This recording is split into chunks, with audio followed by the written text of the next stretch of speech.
ಗೆಳೆಯರೇ, ನಿಮ್ಮೆಲ್ಲರಿಗೂ ನನ್ನ ಈ ಕರ್ನಾಟಕ ಆಟೋ ರಾಜನ ವಂದನೆಗಳು. ನಾನು ಇದನ್ನು ನಿಮ್ಮ ಹತ್ರ ಹೇಳ್ಬೇಕೋ ಬೇಡವೋ ಅಂತ ಗೊತ್ತಿದ್ದಿಲ್ಲ. ಅದು ಎಲ್ರಿಗೂ ಅಂತಲ್ಲ. ನನ್ನ ಆಟೋದಲ್ಲಿ ಅಂಗವಿಕಲರಿಗೆ ಅರ್ಧ ಚಾರ್ಜ್ ಐತೆ ನಿಜ. ಹಂಗಂದ್ಬಿಟ್ಟು 50 ರೂಪಾಯಿನೋ 100 ರೂಪಾಯಿನೋ ಕಮ್ಮಿ ಕೊಟ್ಟರೆ ತೊಗೋಬೋದು. ಆದರೆ 200-300 ಕಮ್ಮಿ ಕೊಟ್ಟರೆ ಸ್ವಲ್ಪ ಕಷ್ಟ ಆಗುತ್ತೆ. ಯಾಕೆಂದರೆ ಮೊನ್ನೆ ತಿಲಕ್ ನಗರದಿಂದ ವಿದ್ಯಾರಣ್ಯ ಕರ್ಕೊಂಡೋಗಿ ಬಂದೆ, 650 ರೂಪಾಯಿ ಆಗಿತ್ತು. ಒಬ್ಬರೇ 300 ರೂಪಾಯಿ ಇದು ಮಾಡಿದ್ರು. ನಿನ್ನೆನೂ ಕೆಂಗೇರಿಗೆ ಹೋಗ್ಬಿಟ್ಟು ಬಂತೆ ಅಂದೆ, ಇನ್ನೂ 540 ರೂಪಾಯಿಗೆ 260 ರೂಪಾಯಿ ಕಮ್ಮಿ ಕೊಟ್ಟರು.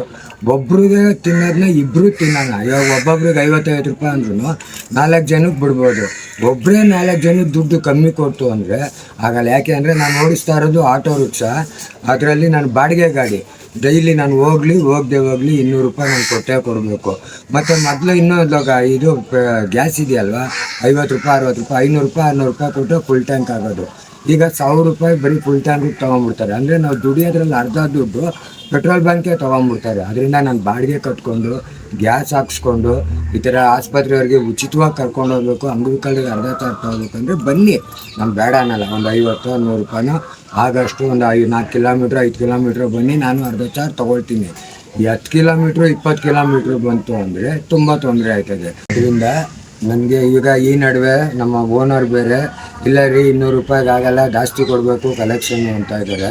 ಅದಕ್ಕೆ ನನ್ನ ಮಕ್ಕಳೆಲ್ಲ ಸೇರಿ ನನಗೆ ಒಂದು ಆಟೋ ತಗೊಳ್ಬೇಕು ಅಂತಿದ್ದಾರೆ.